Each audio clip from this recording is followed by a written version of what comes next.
Armu meile ja rahu Jumalalt, meie Isalt ja meie Issandalt Jeesuselt Kristuselt. Loen Johannese evangeeliumist 1. peatükist salmi 14. Me nägime tema kirkust nagu isast ainusündinu kirkust, täis armu ja tõde. Aamen. Algava nädala teema on Issanda templis.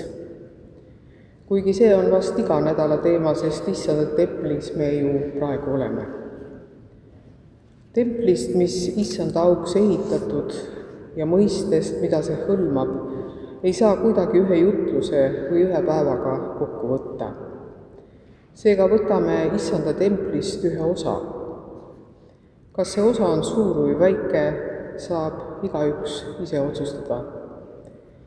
Nimelt on 1. Korintuse kirjas kirjutatud: eks te tea, et te olete Jumala tempel ja teie sees elab Jumala vaim.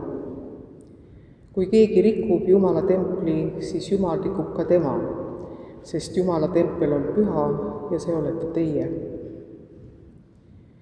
Ärgu ükski petku ennast, kes teie seas tundub endale targana selles maailmas, see saagu narriks, et ta saaks targaks.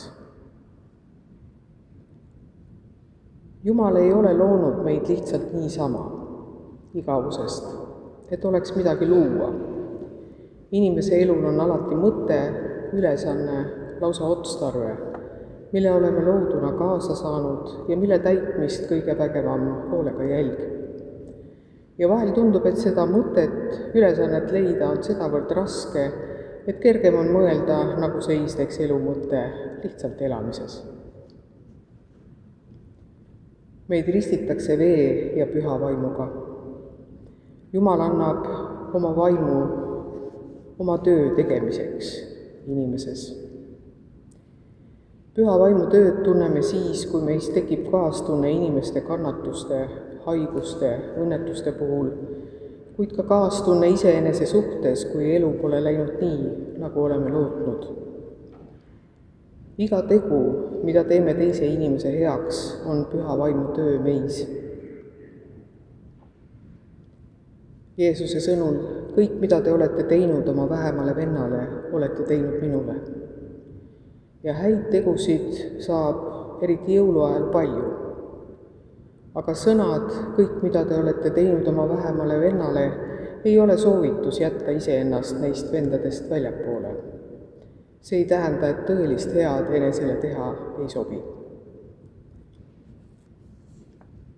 Kuidas siis meiega on? Meie kui templiga. Me ei tunneta ehk oma olemust templina.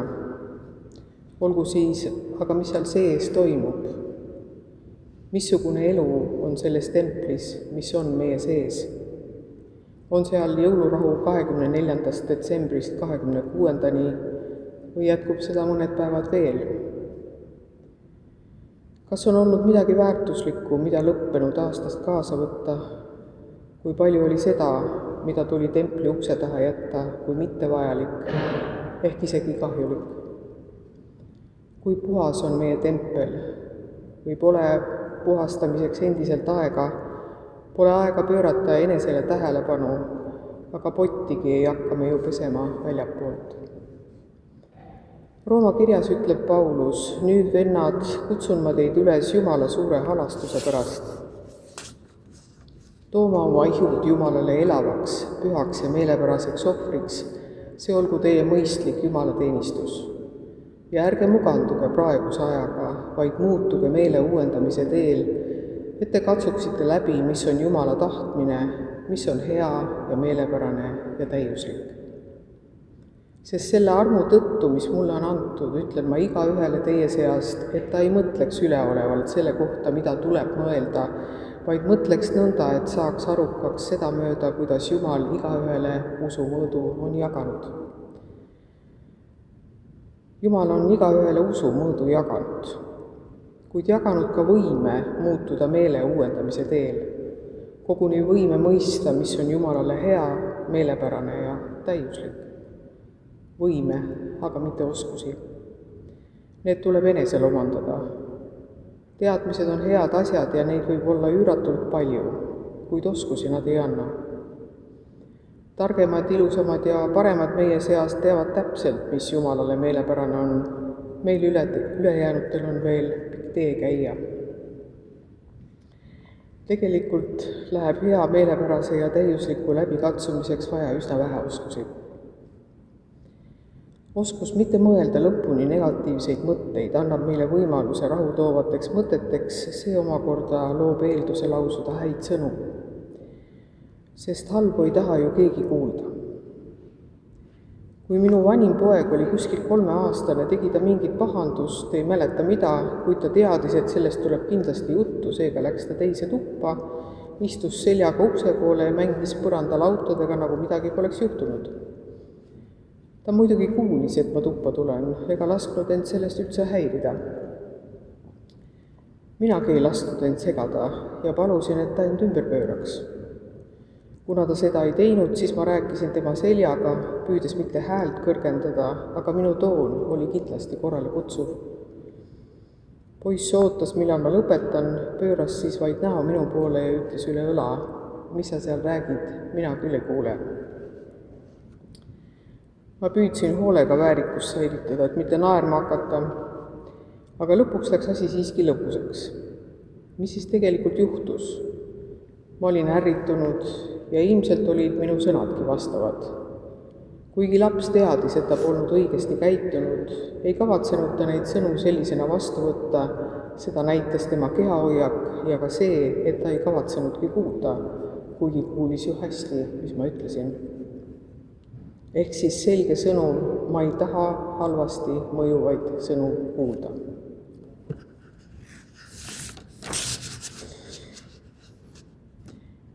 Me kõik teame suurepäraselt, kui raske on kuulata sõnu, mida me kuulda ei taha.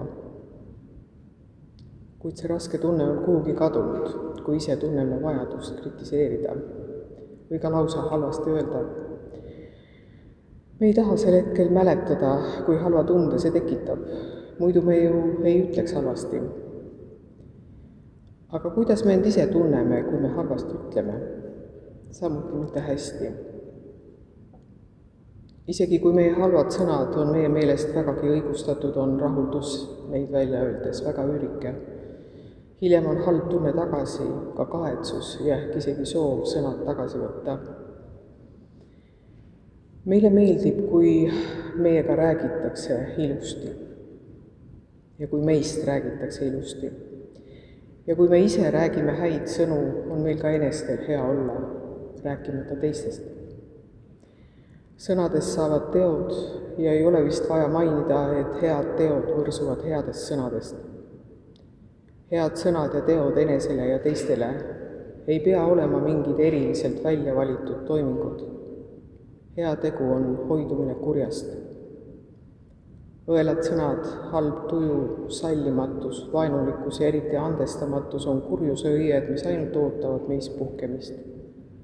Kurjusele ei saa eneses ruumi anda, sest see laiutab alati armastuse arvel. Kui meil ei ole teistele midagi head öelda, siis on meil ilmselt pikka aega olnud halb olla. Oleme ehk oodanud häid sõnu ja pole neid kuulnud. Ootaja aeg on teatavasti pikk, kuid meile on ju suu antud lausumiseks. Ja häid sõnu tulebki kõigepealt öelda enesele, tuleb öelda nii palju häid sõnu, et neid lõpuks hakkab üle jääma ka teistele. Teiseks oskuseks on aja hoidmine ja väärtustamine, sest meile on küll Jumalalt antud anded, kuid kui me ei väärtusta aega, siis ei rakenda me midagi antust.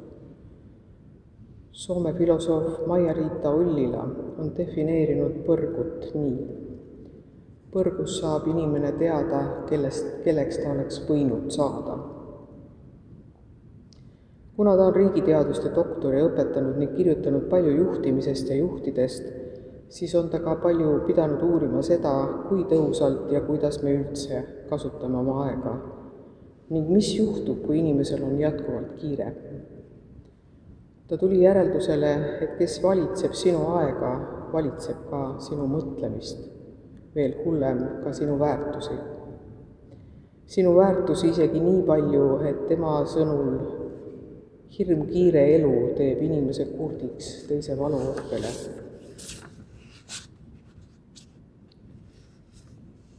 Ta toob näite uuringust, mis korraldati Princetoni ülikooli teoloogia tudengitega. Kõigepealt tuli kirjutada essee teemal Hea samaarlane ja siis pidid üliõpilased sama stseeni esitama näitemänguna hoone teises tiivas. Esimesele grupile teatati, et aega esitamiseks on vähe. Teisele grupile anti aega piiramatult. Mõlemad grupid pidid hoone teise tiiba jõudmiseks läbi minema sisehoovist, kuhu aga oli lavastatud sama situatsioon, maas lamab läbi pekstud verine inimene. Esimesest grupist peatus aitama 10%, teisest 63%. Seega võib saabuda aeg, kus inimesel ei ole aega olla hea, tõdeb filosoof. Aga mis oskust on vaja, et olla täiuslik Jumalale? See on tänulikkus, raskeim emotsionaalsete oskuste seas. Tänamatule on kõik enesestmõistetav ja ära teenitud, isegi imeteod. Tänamatu süda ei ole ega saa kunagi rahul olema, seega puuduvad tal veel mitmed oskused peale tänulikkuse. Saame nimetada end ristirahvaks, Jumala lasteks, kellele on antud Jumala sõna, palve ja kaetud armulaud. Meie jaoks on alati armuaeg ja meie üle valvab Jumala kaitsev käsi. Mil moel saame me tasuda selle külluse eest, mis meile on antud? Me ei saa Jumalale kuuse alla kingitusi panna, ei saa talle mett moka peale määrida, ei saa teha end paremaks, kui oleme. Aga me saame teda tänada, oma elu, oma vanemate, abikaasade, laste, töö, igapäevase leiva, tervise, pika ea, sõprade, heade inimeste, ilu, kunsti, kirjanduse, kauni muusika, looduse, rahu ja leplikkuse, andestuse, aastaaegade, taeva ja maa, öö ja päeva ja veel paljude asjade eest. Seda rida võiks igaüks lõputult jätkata. Pole kahtlust, et seda, mille eest tänada, jätkub meie elupäevade lõpuni. Uus elu ei oota uuelt aastalt lubadusi, ta eeldab tänu. Tänu kõigile ja kõige eest, kuid ennekõike tänu Jumalale, et ta meile uue elu on andnud, tänu Pojale, et ta meid on lunastanud, tänu Pühale Vaimule, et ta meid jätkuvalt üritab puhtana hoida. Ärgem siis laskem tal kiduda meie ihus, Issanda templis, vaid andkem talle valgust tänu näol. Aamen.